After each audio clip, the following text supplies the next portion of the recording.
मंडळी नमस्कार, मी संभाजी कदम पाटील आपल्या यूट्यूब चॅनलवरती तुम्हा सर्वांचं पुनश्च एकदा मनपूर्वक स्वागत करतो. तर तुम्हाला माहीत आहे मी रोज ब्लॉगिंग करत असतो आहे, पण आज ब्लॉगिंग सोडून एक वेगळा विषय घेतला आहे. तो म्हणजे काय तर गवरगाव गावाला आलो होतो मी. आरोड्यापासून जवळच आहे, पंचक्रोशीतलं आणि तासगाव तालुक्यातलं गाव आहे. आल्यानंतर इथं दिसलं की पंचायतीसमोर थोडी गर्दी जमल्या. जवळ येऊन बघितलं गर्दी नेमकी का जमल्या तर समजलं गावचे एक नागरिक आणि माजी सैनिक उपोषणाला बसल्यात. तर त्यांचा विषय आपण जाणून घेणार आहे. तत्पूर्वी तुम्हाला सांगतो, ब्लॉगरचं काम असते ब्लॉगिंग करणे, दिवसभर काय करतोय ते दाखवणे, मौज मजा दाखवणे, एवढंच ब्लॉगरचं काम असते. ब्लॉगरचं काम हे पण असते की देशाकडे लक्ष द्यायचं, देशात काय चाललं आहे किंवा आपल्या गावात काय चाललं आहे, विकास कामं कशी चालली आहेत किंवा आपला देशाला काहीतरी हातभार लागावा. स्वतःचा स्वार्थ बघून फक्त ब्लॉगिंग आणि फक्त इन्कम कसा होईल एवढ्याकडे न बघता मी हा विषय तुमच्यासमोर मांडायचं ठरवलं. तर गावचे नागरिक उपोषणाला बसल्यात सकाळपासून आणि मला ते गावातल्या व्यक्तींच्याकडून माहिती कळाली की हे त्यांचं 7वं ते 8वं उपोषण आहे. याआधी त्यांनी विकास कामासाठी उपोषणाला बसले होते. तर त्यांच्याशी आपण बोलूया. नमस्कार काका. नमस्कार. पहिल्यांदा मी नाव सांगायचं राहून गेलो, तुमचं नाव सांगा. रामचंद्र तुकाराम कदम, माजी सैनिक, गाव गवरगाव. गौरगाव. तर तुम्ही आर्मीमध्ये किती वर्ष सर्व्हिस केली? 16 वर्षे. रिटायर होऊन किती वर्ष झाली? मी 84ला रिटायर झालो. तर काका 84ला रिटायर झाल्यात आर्मीमधून आणि मला समजलं की तुम्ही हे 7व्यांदा किंवा 8व्यांदा उपोषणाला बसलाय. हो, 7व्यांदा उपोषणाला बसल्यात. देशासाठी सेवा पण केली भरपूर वर्ष. त्यानंतर गावात आल्यानंतर आणखीन सेवा चालूच आहे गावासाठी. तर आत्ता तुम्हाला सध्या ह्या उपोषणाला बसायला काय कारण होतं? जवळजवळ 2.5 ते 3 वर्षे झाली हा रस्ता करून. त्यानंतर या रस्त्याकडे कुणीही लक्ष दिलेलं नाही. या गावची बरीच लोक या रस्त्यावर मोटरसायकल जाताना हे पडले, काय ॲक्सिडेंट झाले. त्याच्यात मी व माझी पत्नीसुद्धा पडलो. कधी झाले? हे या पावसाळ्यात. या पावसाळ्यात झाले. किती वर्ष झालं काम चालू आहे याचं? हे काम सुरू 2.5 वर्षे झाले. 2.5 वर्ष झालं अर्धवट काम चालू आहे. तुम्ही याचा पाठपुरावा वरच्या लोकांच्याकडे केला का नाही?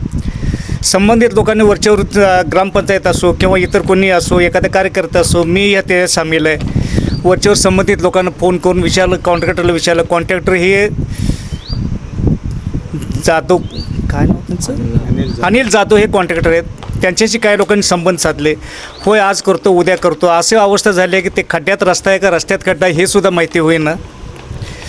संबंधित पाटबंधारे विभागाला गेलो. तिथं नाव वेळेला शेवटी मला निवेदन द्यावं लागलं की हा रस्ता असा असं या दिवसात पूर्ण नाही कराल तर मी उपोषणाला बसणार आहे. मग काय आश्वासनं दिली? त्यांनी ते असंच उत्तरं दिली का फंड नाही, कॉन्ट्रॅक्टरला पैसे मिळणार. मग हे मिलीजुली सरकार असले मग कॉन्ट्रॅक्टर आणि संबंधित पाटबंधारे हे एक दुसऱ्याला मिळले असं माझ्या सरकारला वाटतं. मला पण असंच वाटतंय. फंड नाही म्हणतात, सगळं म्हणतात, सगळं बरोबर आहे. देशाची एवढी प्रगती दाखवतात. पिझ्झा आता अर्ध्या तासात पोचायला लागला आहे. अडाणी अंबानींची केबला वायरा सगळ्या गावात घराघरापर्यंत पोचल्यात. हे सगळं फास्ट होतं आहे, मग विकास काम का थांबते? मला पण हेच कळण झालं आहे, प्रश्न पडला आहे. तुम्ही कोणतेही दुसरं पैसे लुटायची व्यवस्था बघा, सगळ्यात फास्ट असत्या. आधार कार्ड लिंक करा, पॅन कार्ड लिंक करा, हे करा ते करा, सगळंच लय फास्ट चालू असते.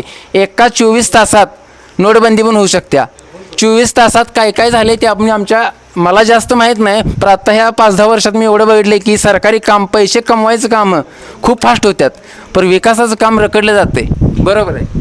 बरोबर आहे. आजकाल नेपाळसारख्या देशात असे पंतप्रधान तयार झालेत की ज्यांनी जो भ्रष्टाचार करतो त्याला फासावर द्या असं तिथे एक शासन राबवलं आहे. तसंच शासन कमीत कमी देशात राहिलं तर या महाराष्ट्रात असं एक शासन यावं जे भ्रष्टाचारी आहेत, जे पैसे खाऊ आहेत, जे भाड खाऊ आहेत, अशा लोकांना त्वरित निलंबित करावं किंवा त्या पदापासून दूर ठेवावं अशी माझ्यासारखी सैनिकाची विनंती आहे.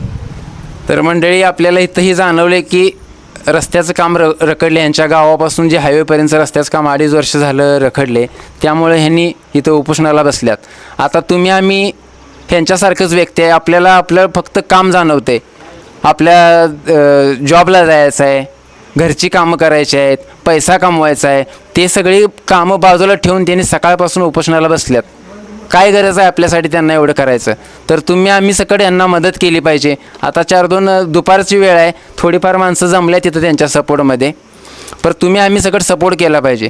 तर मंडळी, हा व्हिडिओ होता होईल तेवढं जास्त लोकांपर्यंत पोचवा आणि सरकारी लोकांच्यापर्यंत पण पोचावा, ह्या हिशोबानं शेअर करा. धन्यवाद.